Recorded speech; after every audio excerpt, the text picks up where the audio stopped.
Um dos nomes bem famosos de Deus é Elohim, e hoje você vai descobrir os segredos por trás desse nome, assim como alguns vídeos atrás a gente viu os segredos por trás do tetragrama. Eu sou Yair Alon e esse é o Zoor Diário.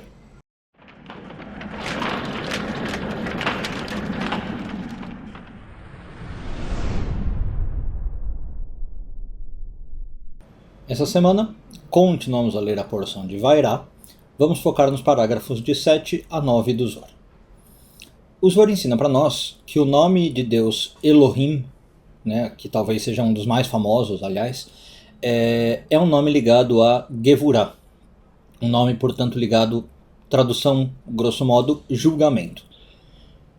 De onde que a gente sabe isso? A gente tem várias provas do fato, mas a mais relevante talvez seja a história da criação do mundo. Toda a história que está relatada no Gênesis, ela aparece como obra de Elohim, o nome de Elohim. Então, por exemplo, no primeiro versículo de Gênesis, já no primeiro capítulo, você tem Bereshit bara Elohim et hashamayim ve'et haaretz. No início criou Deus, esse Deus é o nome Elohim, os céus e a terra. Então todo o processo de criação, ele é da coluna da esquerda, de Gevurah. Por quê? Se você for ler a história de Gênesis, você vai ver que a criação é um processo de separação. E separação é um ato típico de Gevurah. Então o que Deus faz? Ele separa as águas superiores das águas inferiores, ele separa o leito seco das águas e define o que é terra e o que é água, ele separa dia e noite, um astro para governar o dia, sol, um astro para governar a noite, lua. É tudo um processo de separação. Todos esses processos que envolvem separação, distinção e divisão são de Gevurah.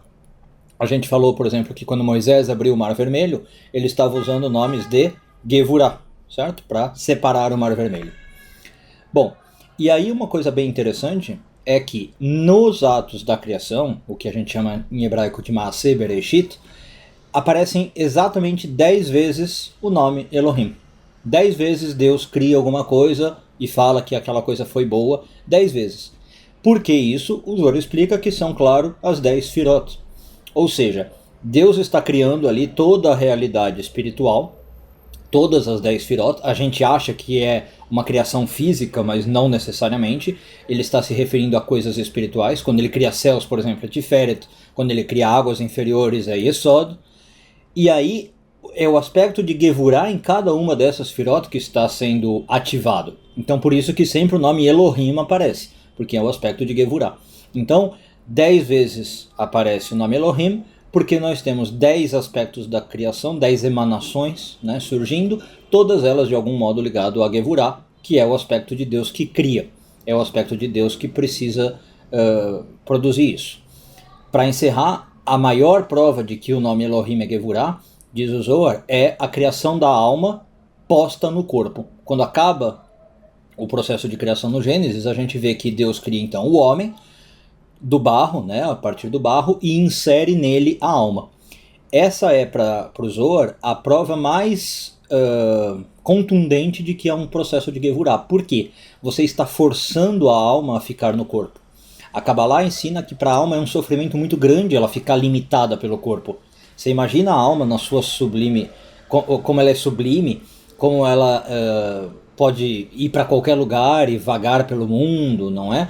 E ter assim uma vida, digamos, sem a limitação do corpo, dos 5 sentidos, mas Deus força ela a ficar dentro de um corpo. De Adão para frente é isso que acontece. O fato de você forçar a alma a ficar no corpo é, de novo, mais uma prova de Gevurah. Ou seja, se não fosse por Gevurah, o mundo não existiria, o ser humano não existiria, porque ele não teria alma dentro dele, seria um corpo inerte ou só a alma. E aí a gente vê como Gevurah é extremamente importante para a criação e manutenção do universo. Um bom dia a todos.